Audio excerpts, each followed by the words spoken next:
Good afternoon. I'm Austin with the School of Cities, and I'm pleased to welcome you to today's Knowledge Cafe. Before we start, I'd like to acknowledge that this land upon which we convene is the traditional land of the Huron-Wendat, the Seneca, and the Mississaugas of the Credit. Today, this meeting place is still home to many Indigenous people from across Turtle Island, and we are grateful to have the opportunity to live and work here. We meet in the spirit of the Dish with One Spoon Wampum Belt Agreement, an agreement on how the land can be shared to the mutual benefit of all its inhabitants. If you're not joining us from Toronto today, I encourage you to look into the Indigenous histories of your land and to learn about how to participate in stewarding it. Knowledge Cafe is brought to you by the School of Cities, the University of Toronto's multidisciplinary center for urban research, education, and engagement. The school leverages urban data and lived experience to improve policy and decision-making and collaborates with communities around the world to make cities and urban regions more sustainable, prosperous, inclusive, and just. Knowledge Cafe is a monthly speaking opportunity for the tri-campus community at U of T to present insights and highlights of their research on a theme that is important and relevant to cities. It provides a platform for faculty, students, and researchers who are working to uncover solutions for creating more just, equitable, sustainable, and prosperous cities. This year, our theme is belonging, migration, and thriving. We've lined up 9 expert speakers from across departments of the tri-campus community, from art history to industrial engineering to sociology and planning. You can learn more about our speakers on our website or see the chat for more information. Today's session features Felix Cheung on the subject of government spending and its impact on well-being. Dr. Cheung is the Canada Research Chair in Population Wellbeing and Assistant Professor at the UTSG Department of Psychology. He uses large global data sets to examine determinants, consequences, and policy relevance of a satisfying life. His long-term goal is to develop evidence-based interventions and policies to promote well-being at scale. Just before we begin, a few Zoom housekeeping things. As a reminder, today's session is being recorded. We ask that all attendees to keep their microphones off during the presentation and the Q&A, and to send all questions and responses through the chat, where they'll be collected and answered at the end of the session. And finally, please use good etiquette. People who will be removed from the meeting for inappropriate language or behavior in the chat during the session. Without further ado, I'll hand the Café over to Felix. Thank you. Thank you so much, Austin, for that lovely introduction. My name Felix is actually Latin for happiness, and also happen to do happiness research.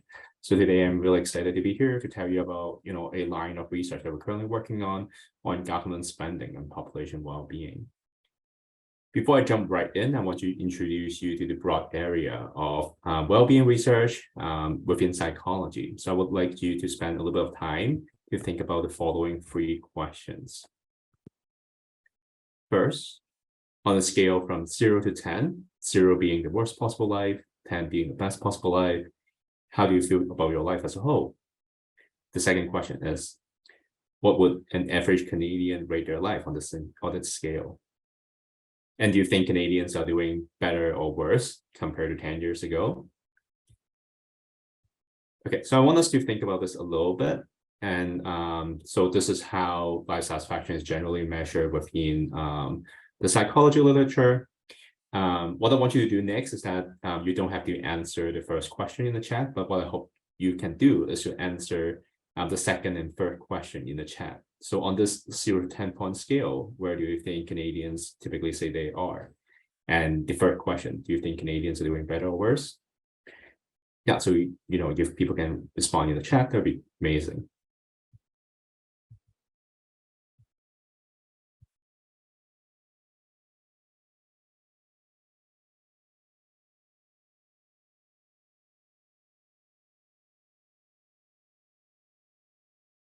Yeah, just to repeat for those of you who just joined us, I would like to get your guesses on where do you think Canadians would rate their life on the 0 to 10 point scale, and how are we doing compared to 10 years ago? Okay, so now we're seeing some guesses rolling in. Some people are making guesses around 6 or 7. And some of you are saying that it's going better or worse. And it looks like there are more people that feel like we're doing worse than going better. Okay, this is great. That's amazing. Okay, yeah, thank you so much for entertaining my questions. So in essence, this is a topic that we do study in our lab. So in last year, in March, our lab releases the Canadian Happiness Report that try to document the trends in Canada. So the latest estimate in Canada is that the average life satisfaction is 6.9 in 2021, which just seems to be very close to people's intuition. Like some of you guess 6, some of you guess 7. And again, the most recent estimate is that it's 6.9.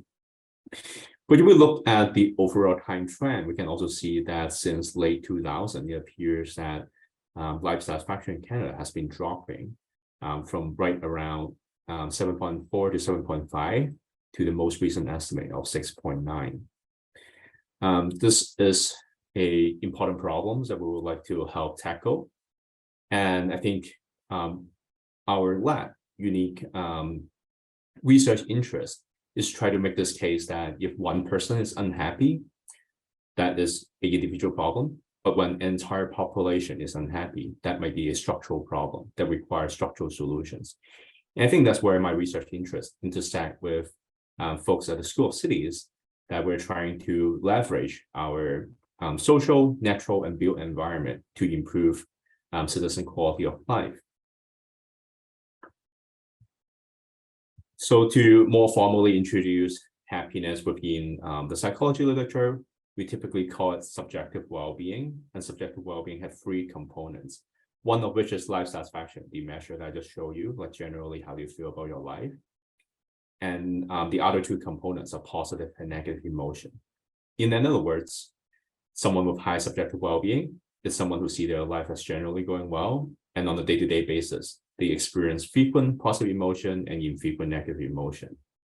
In today's talk, we're going to see how government spending is linked to subjective well-being.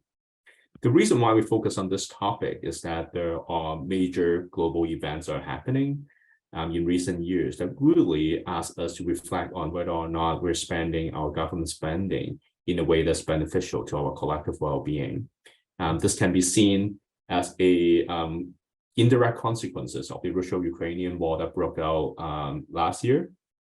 And we can see that given the military threat, a lot of countries are increasing their military spending.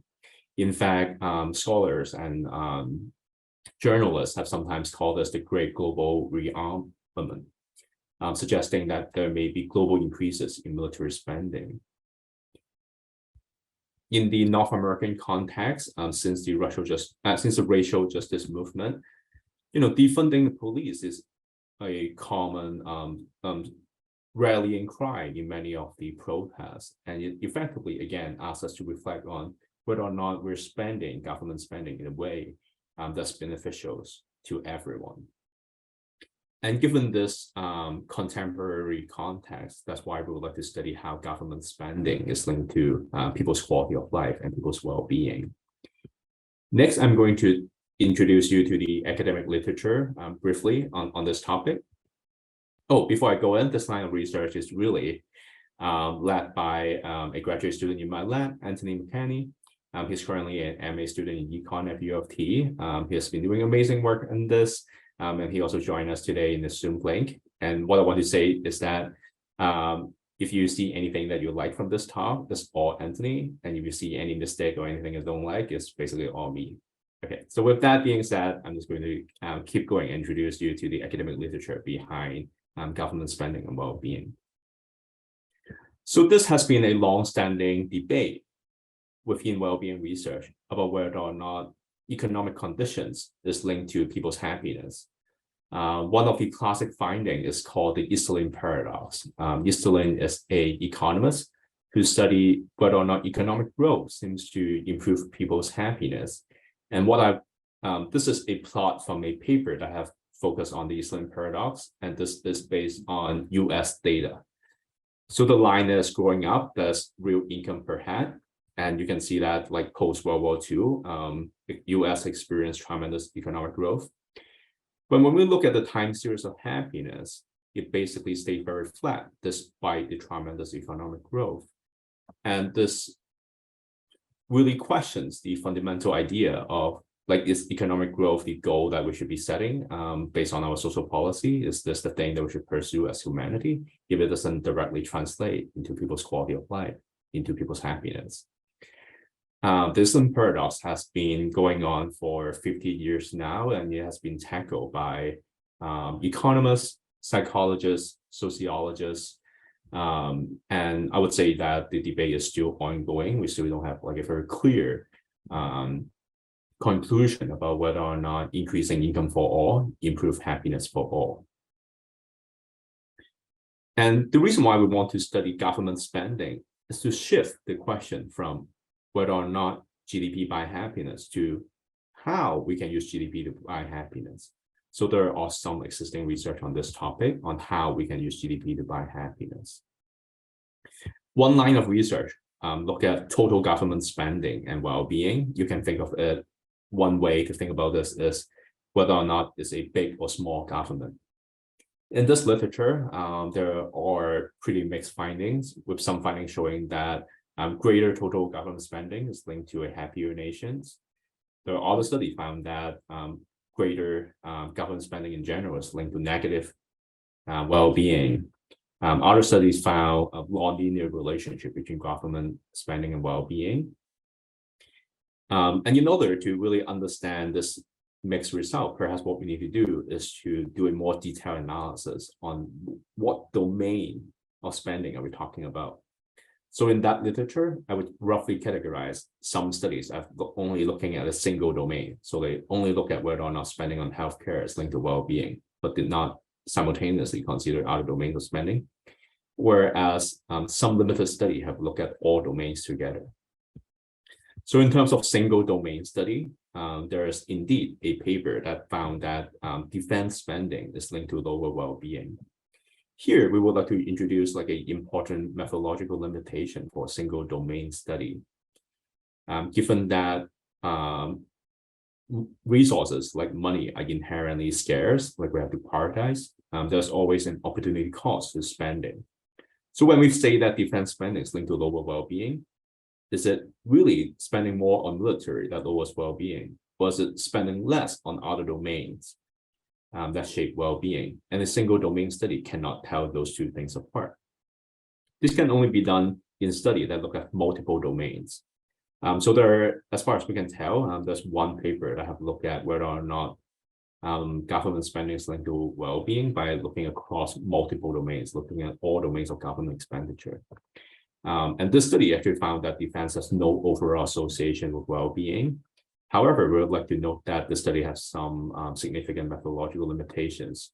For example, it was only based on countries in the EU. There's no confounder control, which means that the findings could be potentially spurious by being explained by other potential confounders. And they also did not take into the consideration that spending and well-being tends to have a non-linear relationship, meaning that the relationship between money and happiness tends to have diminishing return. So in order to account and address for this set of methodological limitations that exist in the literature, we have to draw from a method that's either called the isocaloric or the isotemporal substitution model. This is a method that is initially developed in epidemiological research in nutrition and time use. And there is an interesting methodological strength that comes from this model. And I'm just going to talk about this at a pretty high conceptual level. So with traditional regression model, what we're testing is how one unit change in a predictor changes the outcome. Okay, with an ISM model, an isotemporal substitution model, we're studying how one unit increase in a predictor at the expense of another changes the outcome. So that allow us to take the opportunity cost into account. To rephrase it, again, by applying this novel method to the study of government spending and well-being, we're able to test specifically the effect of reallocating spending from one domain to another and how that shapes people's well-being. So by making use, by drawing this type of multidisciplinary link and by drawing a new method to study how government spending is linked to well-being, today I'm going to show you preliminary result from two studies. One that focus on national level spending and another that focus on city level spending that would be particularly relevant to this audience. So at the national level, we draw data from the 2005 to 2019 Gallup World Poll. The Gallup World Poll annually collect representative data from a lot of countries across the world. In this particular case, we draw data from 66 countries across the world with a total of nearly 900K participants. Life satisfaction is measured using a similar scale as the measure that I showed you at the beginning, and ask people to rate their life on a 0 to 10 point scale, 0 being the worst possible life and 10 being the best possible life. We match this well-being data with expenditure data that come from the IMF, and it includes expenditure per capita in 10 different domains, including military, order, economic, environment, housing, health, culture, education, social spending, and general spending. And our analytical strategy, first, we use something that's called a multi-level between-within model. The key conceptual point I want to take away from this analytical strategy is that we're focusing on how changes in government spending over time within a country is linked to well-being. On top of that, to address previous studies that did not include any control variables, we adjust for a range of economic, political, demographic factors. We can talk more about this if you have a question about this.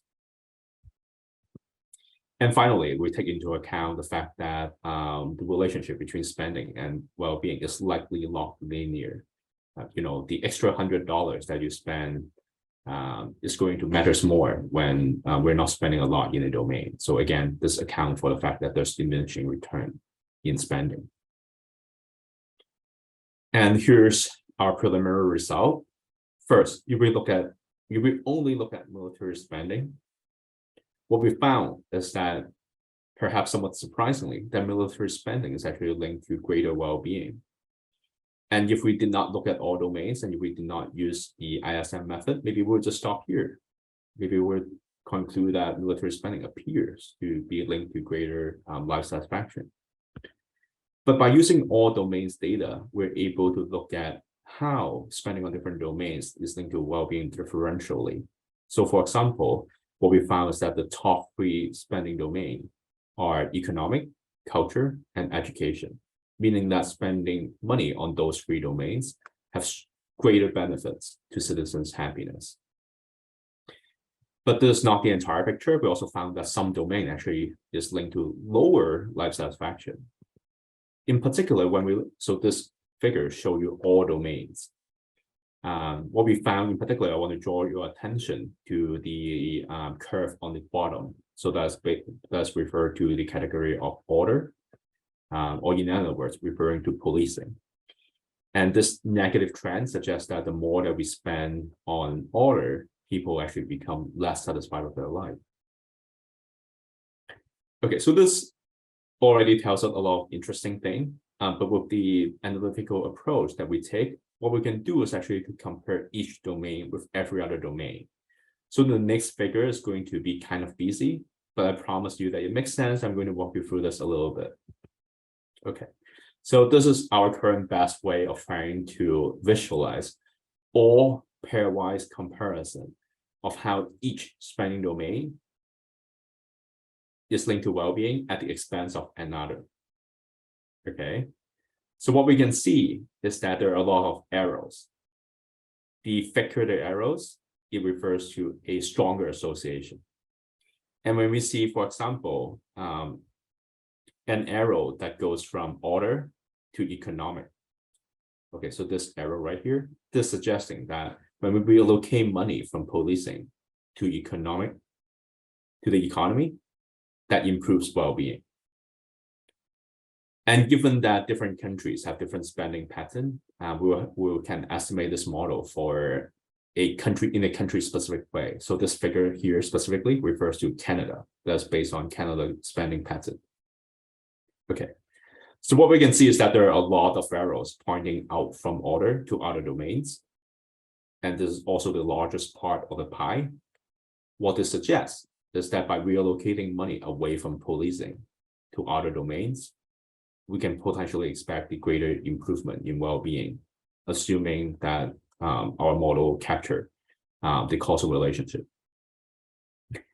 And I think, there are a lot of conversations in the public about whether or not defunding the police in favor of social services improve well-being. So if you can see my cursor, we can also see that this is supported in our data. And so this arrows right here, pointing from order to social services, is precisely providing support for the hypothesis that would improve, that's reallocation of spending would improve life satisfaction, assuming that our model is later proven to indicate causal relationship. We also point out that based on our model, we can estimate different figures for different countries. So just as for illustrative purpose, we decided to also plot this for Myanmar, and we can see that the patterns will look kind of different. What is the most beneficial way to be allocating money looks very different. So we can always come back to this core chart. That's what this type of figure is called, and stare at it and try to talk about each arrow. But I just want to broadly summarize that, based on the data from Myanmar, we can see that relocating money away from order is similarly linked to greater well-being. And it looks like, if we move more money into education, that's some of the largest gain in well-being. So we want to, so the takeaway from study one is that we have established this novel method that we draw from, very different discipline from nutrition research and time use research as a viable method to study how government spending can be linked to well-being, taking advantage of the fact that it takes opportunity costs into account.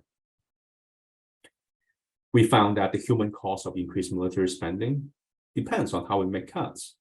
If we're diverting money from more beneficial domains like culture or economic, by spending more on military, we are posing a well-being cost on the population. And even though we develop our study, even though our study was motivated by the global increase in military spending, our approach also allowed us to compare all domains with each other. So some of the most beneficial domains for spending are economy, culture, and education. And the least beneficial domains appear to be order, health, and housing. And I bolded order here because, again, that is very much in the center stage of public discourse. And, our study one, even though the focus is not on defund the police, it provide us with preliminary evidence that preliminary support for the idea that diverting money away from policing may actually be beneficial to well-being. So this is a transition point where I can go into city level spending in the North American context to dive into the topic a little bit more. So with the US spending data, we match subjective well-being data to the fiscally standardized cities database. In other words, we match the well-being data from over 700,000 participants in the US against based on reference sample to city level spending data across 9 different domains. So the strength of this study is that before this standardized city expenditure data was developed, it's actually very difficult to study this because whatever police spending means in one US city can mean very different thing from what it means in another city. And the fiscally standardized data set is a massive effort to try to harmonize the spending data across US cities. So we're going to take advantage of this FIS data. Second, the Gallup data that we used include a huge probability sample of US participants, over 700K. And finally, we use a slightly different method. We can go into the difference in the methods, but essentially compositional data analysis, or sometimes abbreviated as CODA, also achieve a very similar goal of taking opportunity cost into consideration. In other words, we can still look at how spending in one domain at the expense of another shapes well-being. We again try to control for economic indicators at the city level and also account for a range of individual level confounders such as marital status, ethnicity and race, age, gender, education, things like that. Okay, and here are our results. It's going to look like a lot. I specifically try to highlight the figures on the top right to try to illustrate what we're trying to plot here. okay? So on the x-axis, as we move to the right of x-axis, we're sort of defunding the police. We're moving money from police to another domain. And you can see in the top row that there's label on the rightmost column is labeled as transportation. So the top right figure is referring to as we reallocate money from police spending to transportation. How does that shape well-being? Okay, so on this top right figure, we can see a positive slope. What this is saying then is that when we relocate money from police to transportation, our model estimate a positive link. That means that this relocation improves people's life satisfaction. We can look at the rest of the rows. So the first row refers to life satisfaction. The second and third row refer to people's emotional well-being. So in the second row, that's labeled as negative affect, so your negative emotion. And what we can see is that when we relocate money away from police, people experience fewer negative emotion. The third row is showing that when we defund the police, we expect people to become happier. And finally, the last row shows self-reported health. This refers to physical health. And what we see is that as we move money away from policing, people generally report, and into transportation specifically, people report greater self-reported health. And also show the model estimate based on other domains, such as education and other domains. And I would broadly categorize the result as that defunding the police appears to be beneficial to emotional well-being and self-reported health. For life satisfaction, it looks like a little bit mixed. It looks like there's something unique about the reallocating money from policing to transportation specifically. So again, this is try to zoom into specific findings, and with the methodological approach that we take, we can also plot one of those wild card chart to compare all domains with everything else. So again, to recap, in this type of chart, we're looking at each domain comparison with every other domains. And an arrow pointing from one domain to another indicate that by relocating money, we expect well-being to improve. So again, take one pairwise comparison as a focus. So I use an arrow, a blue arrow, to point to that that part of the figures. And what we can see is that that's referring to relocating money from police to social services. And what we see is that our model predict that when we relocate money from policing to social services, we expect people's well-being to improve. And this is actually consistent with study 1 at the national level spending as well. So again, like if you want to look closer at this type of chart, or if you have better ideas on how we can visualize all this comparison across so many domains, we're definitely open to ideas. Okay, so the overall takeaway from both studies is that government spending matters to people's happiness. This is consistent across both studies. And this helps us advance the conversations from whether or not economic growth buy happiness to how can we use that economic growth to buy happiness.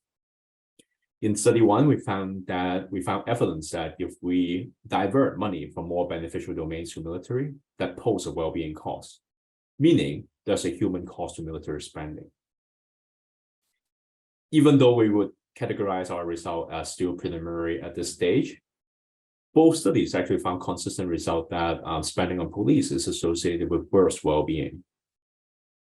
And finally, I want to highlight that the current study is meant to illustrate the value of taking a subjective well-being approach. We believe subjective well-being research to provide important information for urban development. It helps us to make decisions in a way that's human-centered, in a way that's reflecting people's perception of the quality of their life. I would like to highlight that what makes this so interesting is that in the past, like spending on different domains can be very difficult to compare. You know, if we spend more on transportation and now, TDC services improve, or if we spend more to build an urban park, like both seems to be nice things, but how do we compare the benefits of the two? And well-being provide a common ground to allow our citizens to form summative assessment of how the collection of changes together jointly shape their well-being. It provides us with one basis to try to tell whether working on one party, one domain is better than working on another domain. So I feel like these two studies are meant to be an illustration of how subjective well-being can be used to help us make important decisions when it comes to urban development. It doesn't have to be spending per se. It could be about, for example, recent controversy over whether or not we should develop the green belts. On one hand, we all share that affordable housing is probably something that Toronto needs. On the other hand, we all also share the perspective that the environment is important to people's well-being. And we're not saying that well-being will help us make the final decision, but it would help provide one additional and important source of information to help us make human-centered decision about urban development. And finally, I just hope to circle back to one of our beginning slides showing that Canadians' happiness has been dropping. This is not something that we can tackle as a single lab, and this would require collective efforts across discipline, across sectors.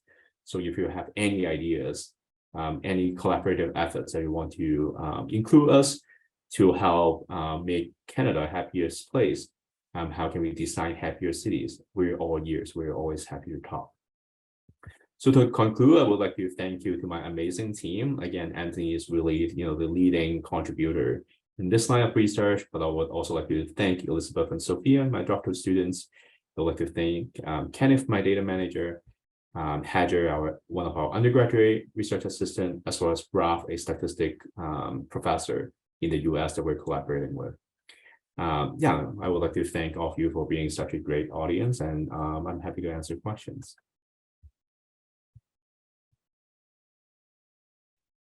Thank you so much, Felix. Yeah, we'll open the floor up to any questions people want to put in the chat. We also have a few that were submitted beforehand, which I can read out as well.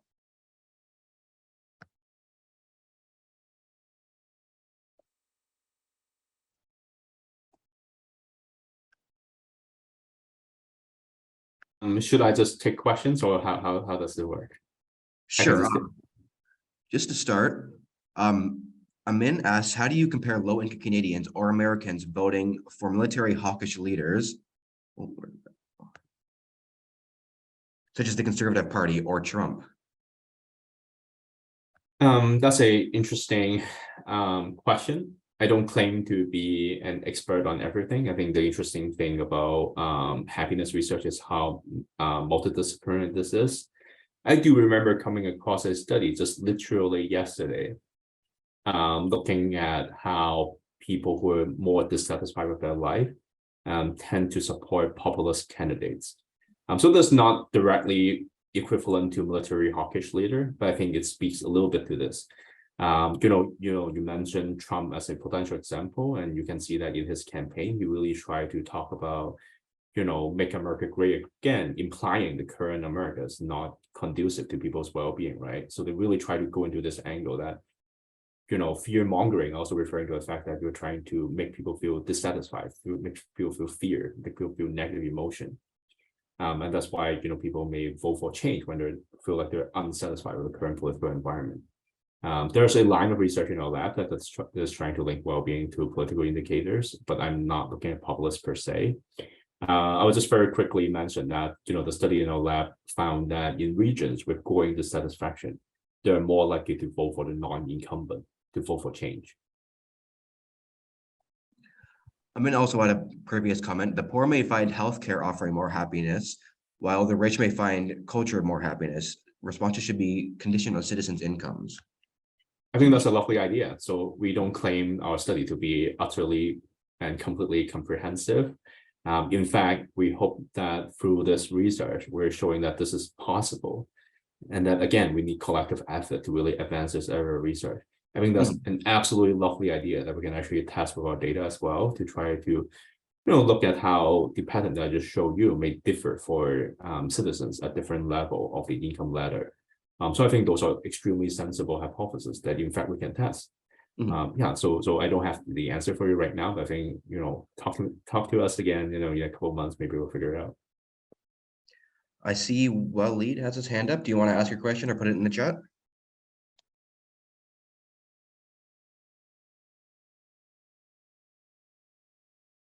I hope you can hear me. Hello?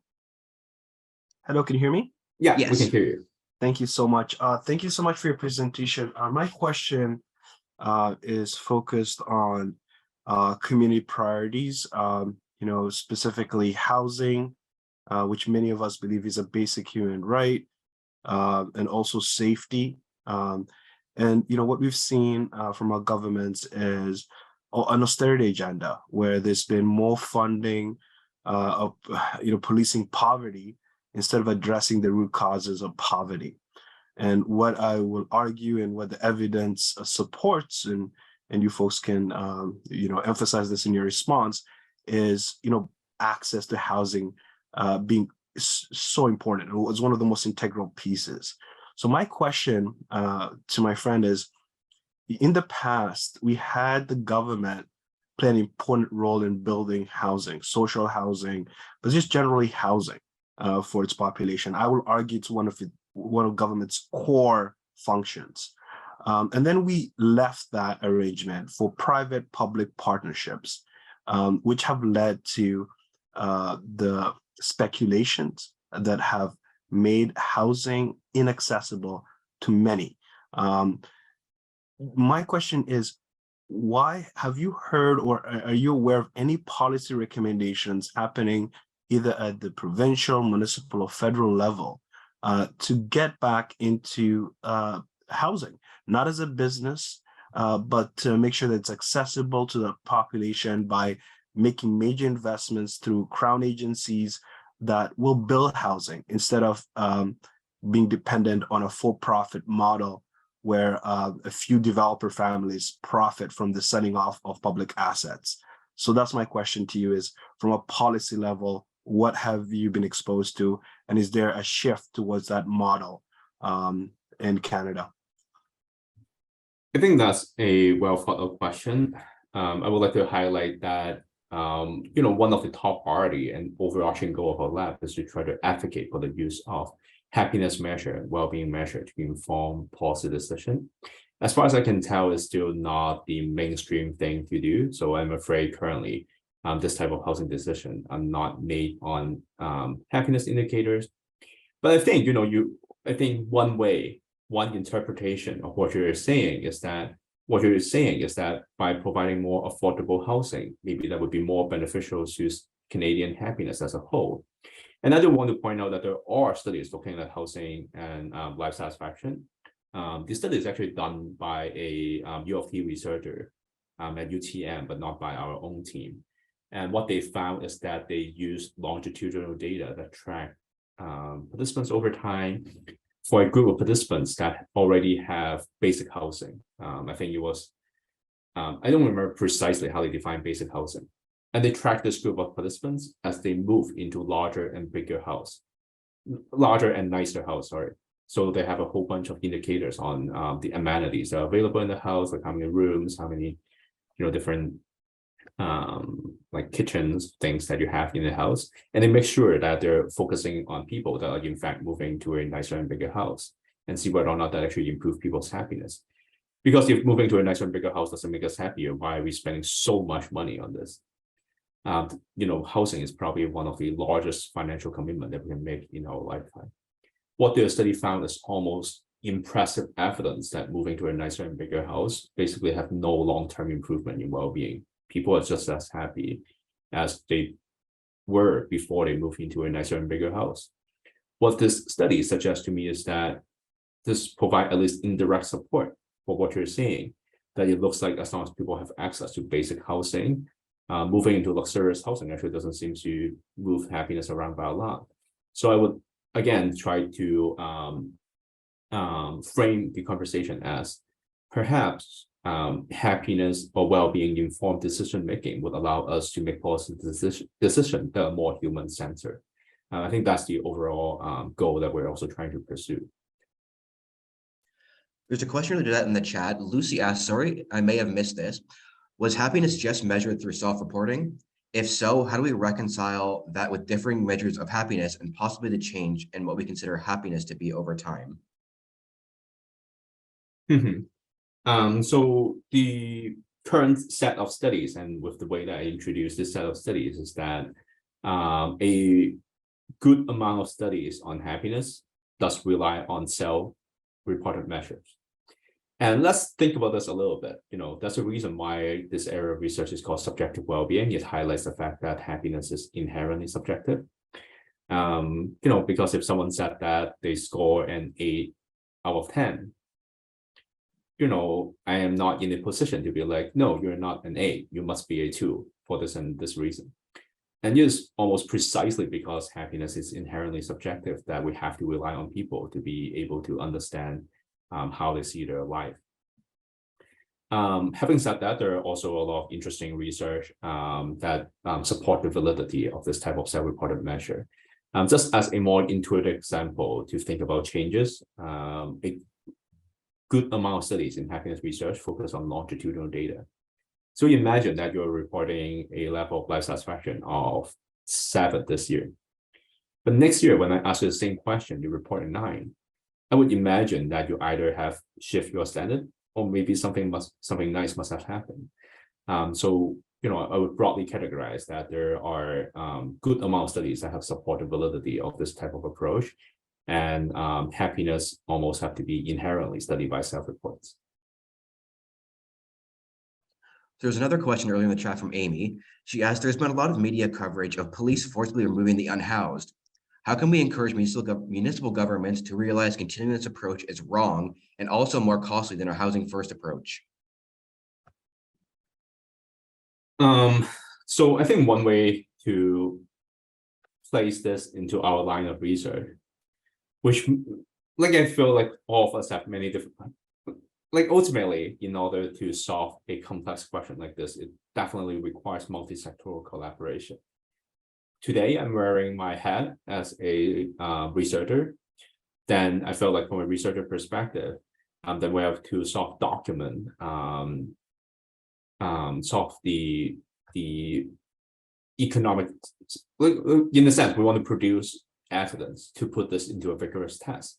And to the extent that we can, we want to quantify how much is this hurting. Maybe what you're saying, a housing first approach would be way more cost effective. And now we're able to provide that type of evidence. Here, I want to point out something that we did in our study that I didn't highlight it. So this is a methodological approach that has been gaining a lot of attention in psychology, something called pre-registration. Pre-registration refers to a practice to make our empirical approach open and transparent before we actually analyze the data. What this does is that it holds us accountable. As you can see, many of the things that we study as a lab, we probably have some personal opinion about it. By pre-registering a study, again, committing to a empirical approach before actually doing it, we sort of tie our hands so that we do not let our personal values interfere with the study itself. And in fact, for a lot of the study, I would ask my students if we found that defunding the police actually hurts well-being, would you work just as hard on the study? So I would like to highlight pre-registration as a methodological that we have taken to try to keep our own political belief at bay. And I think, in order to answer your question, to tackle this comprehensively and to provide evidence-based policy making, we would have to use methodological approach like this to make sure that we're not just generating results that support one political position specifically, but in fact, we let the data speak and see what the data take us. Okay, so 2 more in the chat. Min has a couple observations. First, they say behavioral economics suggests that survey respondents may not always offer rational responses. Moving from moderate housing to luxurious housing may not be the same as moving from being homeless to moving into basic housing. And to follow up on that, also to say, your finding on healthcare seems counterintuitive. It seems to be similar to spending on law and order. So the first question, people are not always offering rational responses. That's inherent, within psychology and within behavioral economics. The fundamental assumption is that perfect rationality is not in human nature. And of course, behavioral economics have began to move the conversation into a sort of bounded rationality. But I would again emphasize that yes, in fact, our happiness is not purely a rational process. There's a emotional component, and this type of measure is meant to capture that emotional component as well. And you're also precisely right that moving from basic housing to luxurious housing is a different conversation than being homeless to moving into basic housing. And I hope that didn't miscategorize the earlier study, but their goal is in fact to try to study whether or not moving from basic housing to luxurious housing would change well-being and change happiness. And as far as I can tell, there's also one study that that kind of look at housing. It's called Moving to Opportunity Project, that's done in the US. It's a large field experiment that randomized participants into giving them a vouchers to move away from impoverished neighborhoods. So the Moving to Opportunity Project is one of the more impressive study. I think the paper was published in Science, not by our team, that found that this randomized trial that giving people's voucher to move away from a impoverished neighborhood actually improve subjective well-being, I think 10 years down the road. So I would argue that there are studies that found that, yes, moving people away from poverty has huge impact on well-being, which is probably not surprising. But on the other hand, we also have studies that found that moving from basic housing to luxurious housing, at least the current evidence suggests that it doesn't seem to bring a lot of benefits to people's happiness. Sorry, I think there was a second question that you mentioned, but I don't remember it precisely. So it was your finding on healthcare seems counterintuitive. It seems to be similar to spending on law and order. So it's from a point a couple minutes back. Yeah, so I think your observation is on point. Like I think our research team also make a similar observation, at least based on our current set of preliminary analysis.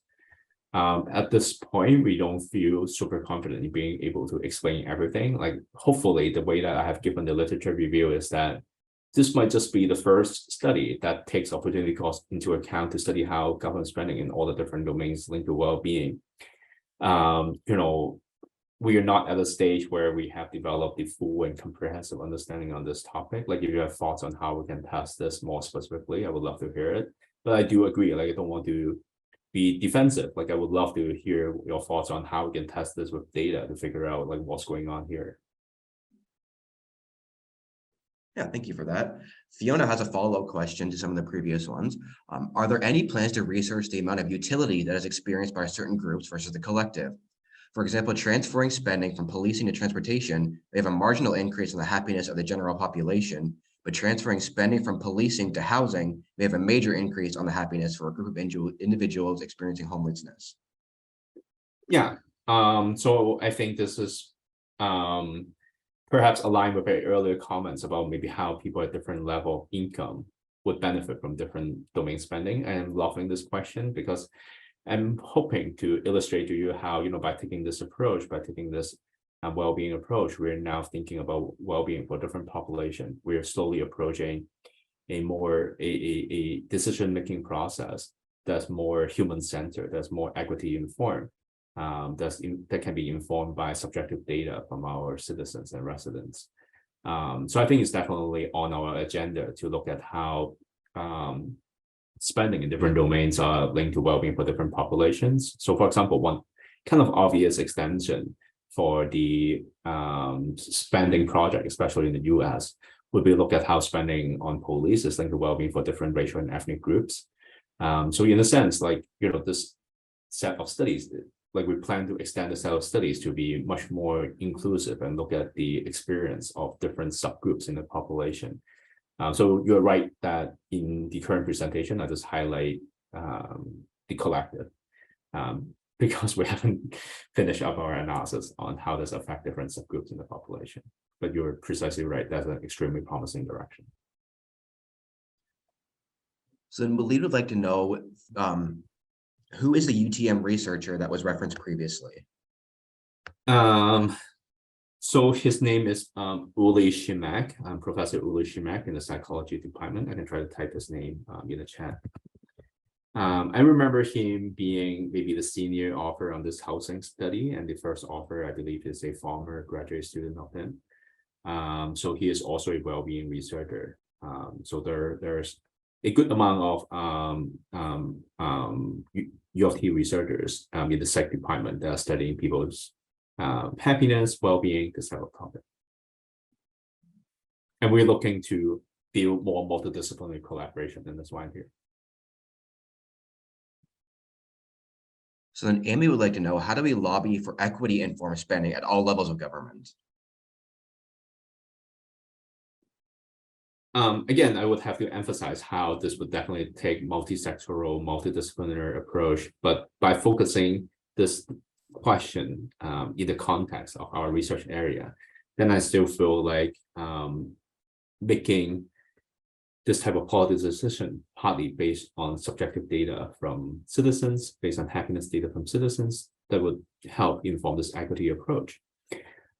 So even though our current study only looked at the collective, we probably also share a principle that maybe policymaking should emphasize on lifting people out of misery. Like maybe we should focus on intervening on people who score, I don't know, 0 to 3 or 0 to 4. Where do we want to precisely put the cutoff? Like that's less important, but I think we can generally agree that maybe policymaking can focus on the unique needs and challenges that are being faced by people on the lower end of the scale. Like again, I think the high level response I would like to give is again to make this case that happiness and well-being has a place in our policy making process. And in fact, if the Canadian Happiness Report tell me anything, is that, you know, between late 2000s to 2020, Canada must have experienced so many improvements. But as a whole, people seem to perceive their life as being worse. That means that our policy making may not be perfectly aligned with what people truly need.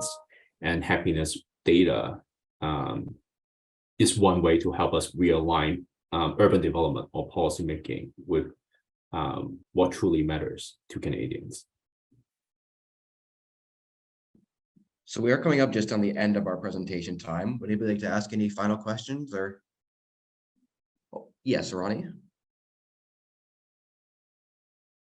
Yeah, I'm just wondering, we haven't mentioned COVID pandemic, and I just wondered whether you took into account that people, depending on how they experienced it, but if they lost their business or, you know, after or through the pandemic, then of course their satisfaction is going to be a lot less or worse, and other circumstances, you know, whatever people have experienced. For instance, I had a good experience, and for me, the pandemic has brought other things and enriched my life in the weirdest thing, but I didn't have any of the problems. So, you know, I mean, I'm just asking when you did this and whether it was taking into account before and after. That's an exceptional question. I think how COVID shaped people's mental health, mental well-being is definitely another topic that is on a lot of people's mind. I'm showing you these figures from a Canadian Happiness Report again, because you can see that the data point from 2020 and 2021 are sort of in the middle of COVID. And they are, in fact, you know, the lowest well-being that are recorded in Canada based on the data set that we have. But at the same time, you can see that the decline in happiness in Canada seems to predate COVID. And in fact, between 2019 and 2020 specifically, in 2019, Canada's score is 7.0 in life satisfaction. And in 2020, Canadian score is 6.9. So it's a 0.1 unit drop. Perhaps like what you're saying, people have very mixed lived experience with COVID. And so have we done the analysis? But I think what I'm going to say is that I think you also make some sensible hypothesis, right? Like maybe COVID would be lowering people's well-being for a certain pocket of the population, for the vulnerable population. And again, we felt like the important thing that we want to point out is that happiness and life satisfaction data would allow us to have another source of information to locate, to identify the pocket of population that are suffering the most and most vulnerable, so that we can prioritize our decision making appropriately. Thank you. Thank you. Okay, well, thank you on behalf of the School of Cities. I would like to thank Dr. Cheung and all of today's attendees. Our next seminar in the Knowledge Cafe will take place on February 15th and will feature a discussion with Robert Soden on the topic of climate change. For more details, you can visit schoolofcities.com. Thank you, everybody.